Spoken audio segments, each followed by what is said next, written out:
आप सबको जय मसीह की अजीज़ों। मैं सुमन विश्वास मल एक बार फिर आपके सामने आई हूँ अपने एक और नए वीडियो को लेके। मेरे आज के इस वीडियो में मैं आप सबका स्वागत करती हूँ। दोस्तों, आज हम बात करेंगे पवित्र बाइबल में से लूका की किताब उसका 23वां अध्याय उसकी 13 आयत से लेके 25 आयत तक, जहाँ पर जिक्र है पिलातुस द्वारा यीशु को मृत्यु दंड। अजीज़ों, आज हम देखेंगे यीशु मसीह की उस सहनशीलता के बारे में। आज हम देखेंगे कि जिसके आगे यीशु मसीह को सज़ा देने के लिए लाया गया था, कि उसने किस प्रकार से यीशु को बचाने की कोशिश करी, क्योंकि यीशु निष्पाप था। आज हम देखेंगे उस भीड़ के बारे में जो यीशु मसीह के ऊपर इल्ज़ाम लगा रही थी। लोगों के लिए है जो परमेश्वर की सेवा करते हैं, अपने परिवार, अपने जीवन की घटी या कमी के बावजूद भी वो प्रभु की सेवा करने से पीछे नहीं हटते, और वो लगातार दुख उठाते हुए भी यीशु मसीह के पीछे चलते चले जाते हैं, उसके कामों को वो करते चले जाते हैं। ऐसे ही लोगों के लिए यीशु मसीह ने आज का ये वचन दिया है। यीशु मसीह को पकड़ा गया रोमी सैनिकों के द्वारा, क्योंकि यहूदा इस्करियोती ने उसके साथ धोखा किया और उसे धोखे के साथ उसको पकड़वा दिया। और यीशु मसीह यहूदा के धोखे के कारण नहीं, बल्कि अपनी खुद की इच्छा के अनुसार उसने यहूदा को ये आज्ञा दी थी, ये अनुमति दी थी कि वो उसको पकड़वा दे, और तब यीशु मसीह को पकड़वा दिया गया। इसके बाद यीशु मसीह ने बिल्कुल भी अपना मुंह ना खोला, यहाँ तक कि उसके सारे चेले, उसके अपने अजीज लोग उसको छोड़ के चले गए थे। उसके साथ बुरा व्यवहार किया गया, उसको मारा गया और उसको पिलातुस के सामने ले जाया गया, जिसके आगे यीशु मसीह को इसलिए ले जाया गया था कि वो उसको सज़ा दे, वो उसको क्रूस पर चढ़ाए। लेकिन पिलातुस के बारे में हम देखेंगे कि पिलातुस ने यीशु के अंदर कोई भी दोष नहीं पाया। हाँ अजीज़ों, ये जवाब है उन सभी लोगों के लिए जो यीशु मसीह को बहुत कम जानते हैं, या जिसको यीशु मसीह के बारे में ज़्यादा पता नहीं है। वो अक्सर ये बात कहते हैं कि यीशु मसीह खुद परमेश्वर का पुत्र था, इसके बाद भी उसने अपने आप को खुद को क्यों नहीं बचाया।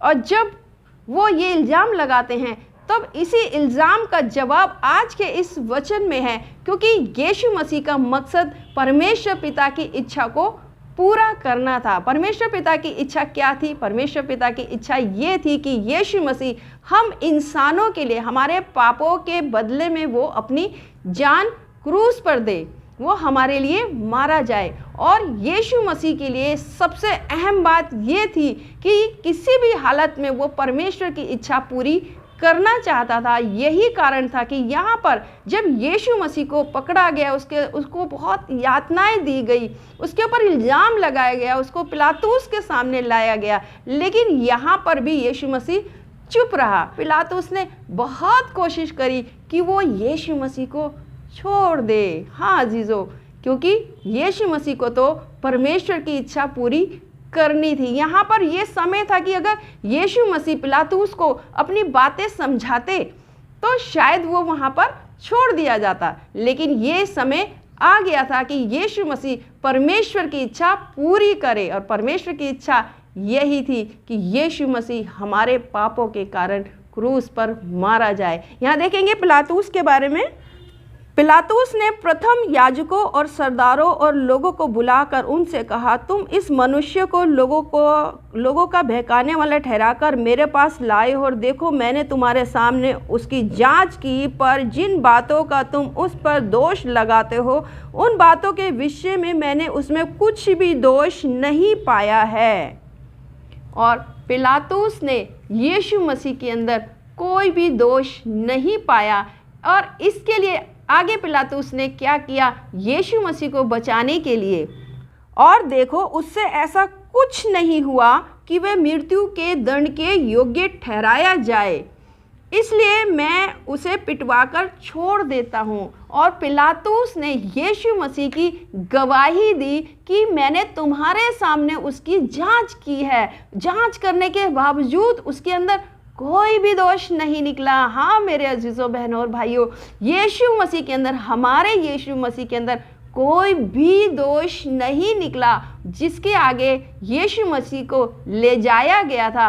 यीशु मसीह की गवाही ना सिर्फ एक बार बल्कि 3 बार उसके निर्दोष होने की गवाही पिलातुस ने दी। और यहाँ हम देखेंगे कि पिलातुस के हाथ में एक अधिकार था पर्व के समय किसी एक कैदी को रिहा करने का, और पिलातुस को ये मौका अच्छा लगा कि यहाँ पर यीशु मसीह को वो छोड़ दे।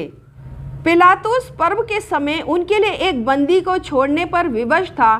तब सब मिलकर चिल्ला उठे, इसका काम तमाम कर हमारे लिए बरअब्बा को छोड़ दे। वह किसी बलबे के कारण जो नगर में हुआ था, हत्या के कारण बंदी गृह में डाला गया था। बरअब्बा को छोड़ने के लिए उस भीड़ ने कहा, जीजो निर्दोष यीशु को क्रूस पर टांगने के लिए वो लोग कह रहे थे, और वो बरअब्बा जो कि पापी था, जो कि खूनी था, उसको वो लोग छोड़ने के लिए कह रहे थे। अजीजों, ये सब क्यों हो रहा था? ये सब इसलिए हो रहा था क्योंकि खुद परमेश्वर पिता ने उन लोगों की तमाम भीड़ की बुद्धि बंद कर दी थी। हाँ अजीजों, सभी लोग एक भुलावे में थे। वो लोग यीशु मसीह के एहसानों को, यीशु मसीह के कामों को पूरी तरीके से भूल चुके थे। उन्हें यीशु मसीह की वफादारी से कोई भी मतलब नहीं था। बस वो यीशु मसीह को क्रूस पे चढ़ाना चाहते थे,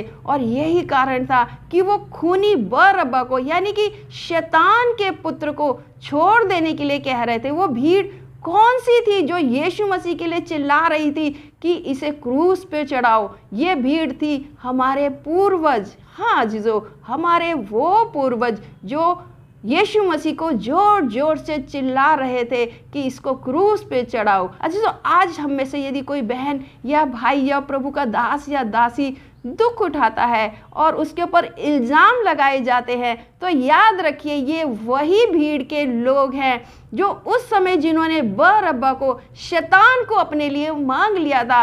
आज भी बरअब्बा, शैतान उन सबके जीवनों में काम करता है, और वो खुदा के लोगों के ऊपर, निर्दोष लोगों के ऊपर, कभी परिवार को लेके, कभी उनकी अपनी निजी जिंदगी को लेके उनके ऊपर दोष लगाते हैं, उनको गलत ठहराते हैं और उनको प्रभु की सेवा करने से रोकते हैं। बहुत सारे ऐसे लोग हैं कि जिस तरह उस समय उन्होंने बरअब्बा को छोड़ने के लिए कहा था और यीशु मसीह को क्रूस पर टंगाने के लिए कहा था, आज भी यीशु मसीह के लोगों को इसी तरीके से सताया जाता है, उनके ऊपर इल्ज़ाम लगाया जाता है।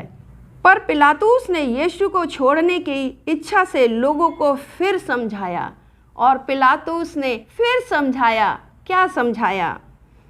परंतु उन्होंने चिल्लाकर कहा, उसे क्रूस पर चढ़ा, क्रूस पर। उसने तीसरी बार कहा, क्यों? उसने कौन सी बुराई की है? मैंने उसमें मृत्यु दंड के योग्य कोई बात नहीं पाई, इसलिए मैं उसे पिटवाकर छोड़ देता हूँ। और पिलातुस ने तीसरी बार भी उनसे कहा, क्यों मैं उसको क्रूस पर चढ़ाऊँ?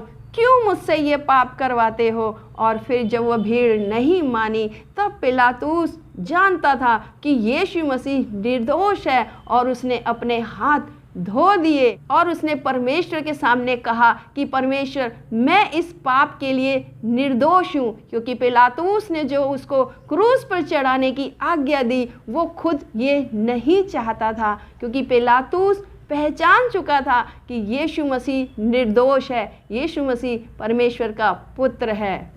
अतः पिलातुस ने आज्ञा दी कि उनकी विनती के अनुसार किया जाए। उसने उस मनुष्य को जो बलबे और हत्या के कारण बंदी गृह में डाला गया था और जिसे वे मांगते थे, छोड़ दिया, और यीशु उनकी इच्छा के अनुसार सौंप दिया। हाँ अजीजों, पिलातुस ने उसे क्रूस पर चढ़ाने के लिए उसी भीड़ के हाथ में सौंप दिया। हमारा यीशु शांत रहा, चुपचाप रहा और सब कुछ सहता रहा। निर्दोष यीशु, जिसकी गवाही राजा ने दी, पिलातुस ने दी, जिसकी गवाही हेरोदेस ने दी कि यीशु निर्दोष है, लेकिन वो भीड़, उस भीड़ ने तो जैसे ठान लिया था और भीड़ के अनुसार यीशु को क्रूस पर चढ़ा दिया गया। हमारा यीशु आपका और मेरा यीशु शांत रहा, कुछ नहीं बोला, सब कुछ सहता रहा आपके और मेरे लिए। अजीज़ों, जो यीशु मसीह के अनुसार चलते हैं, यीशु मसीह के अनुसार चलने की कोशिश करते हैं, उन सभी लोगों से यीशु मसीह आज ये कहते हैं कि हम अपना हियाब ना छोड़ें, किसी भी दोष लगाने को या किसी भी दुख, संकट, बीमारी या परेशानी को हम अपने आगे ना आने दें, और हर हालत में हमें परमेश्वर की इच्छा को पूरी करना है। हम अपने आप को परमेश्वर के हाथ में सौंप दें।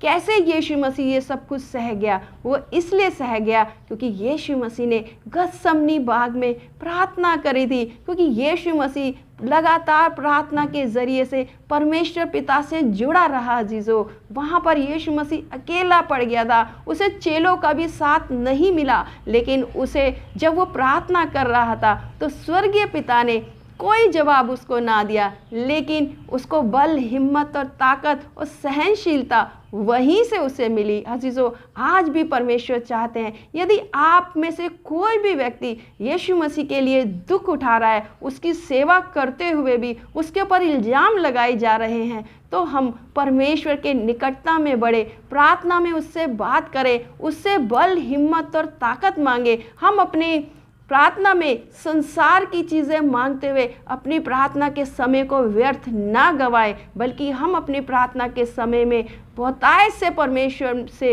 बुद्धि, समझ और सहनशीलता को मांगे, हिम्मत और ताकत को मांगे, जो हमें सब कुछ साफ साफ समझाए, सब कुछ सही सही हमसे करवाए, ताकि हम अपने परमेश्वर की इच्छा अपने प्रभु यीशु मसीह के अनुसार पूरी कर सके और जीवन की अंतिम सांस तक हम सदा उसके साथ बने रहें।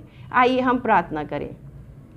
धन्यवाद यीशु, धन्यवाद पिता, धन्यवाद परमेश्वर, आज के नए सुंदर समय के लिए तेरे नाम का धन्यवाद चढ़ाती हूँ प्रभु। आज के लिए, आज के वचन के लिए तेरा धन्यवाद चढ़ाती हूँ यीशु मसीह, जो तूने आज हमें दिया। खुदा तू कितना महान, सामर्थ्य और दयालु है प्रभु जी। तू सहनशील परमेश्वर है खुदा। आज भी तू हमारे पापों को देख के पिता परमेश्वर सहता रहता है। पिता परमेश्वर, हमारी बुराइयों को देखने के बाद भी जब हम एक दूसरे के ऊपर इल्ज़ाम लगाते हैं खुदा, तब भी पिता परमेश्वर तू हमें मौके पे मौके देता रहता है खुदा। हाँ पिता परमेश्वर, तू हम में से हर एक को अपनी बुद्धि और समझ से भर दे पिता, खासकर उन सभी लोगों को खुदा जो तेरे लोगों के ऊपर नाम लगाते हैं पिता परमेश्वर जी। ओ पिता परमेश्वर, तू दया कर उन सभी लोगों के ऊपर खुदा पिता परमेश्वर की वो अपने आप को तेरे हाथ में सौंपे प्रभु। तू उनको अपनी बुद्धि समझ से भर दे कि वो सही देख सके खुदा। ओ पिता परमेश्वर, उन लोगों के लिए भी दुआ मांगती हूँ जो तेरे नाम से पिता परमेश्वर काम करते हैं और दुख उठाते चले जाते हैं यीशु मसीह जी। हाँ पिता परमेश्वर, तू उनको बुद्धि, समझ और ज्ञान दे पिता परमेश्वर, तेरी बातों को वो समझ सके प्रभु जी, और तेरे अनुसार वो बढ़ते चले जाएं प्रभु जी। उनके निर्बल घुटनों के अंदर प्रभु जी तू बल दे पिता परमेश्वर, तू उनको हिम्मत और ताकत से भर दे पिता परमेश्वर, ताकि संसार की कोई भी आजमाइश प्रभु जी उन्हें तेरी राह से डिगा ना सके पिता परमेश्वर, और तेरी और वो लगातार बढ़ते चले जाए पिता। हर एक को पिता परमेश्वर जो मेरे इस वीडियो को देख रहा है, मेरे साथ प्रार्थना में शामिल है पिता परमेश्वर, हर एक को तेरे सुरक्षित हाथों में सौंपती हूँ। उन सब के साथ, उन सब का रक्षक, उनके निगहबान, उनके अजीजों के साथ, उनके छोटे और बड़े बुजुर्गों के साथ हो पिता, हर एक को तेरे सुरक्षित हाथों में सौंपते हुए यीशु मसीह नासरी के नाम से मांगती हूँ, आमीन। आप सबको जय मसीह के अजीजों। अगले वीडियो में मैं फिर आपसे मिलूंगी।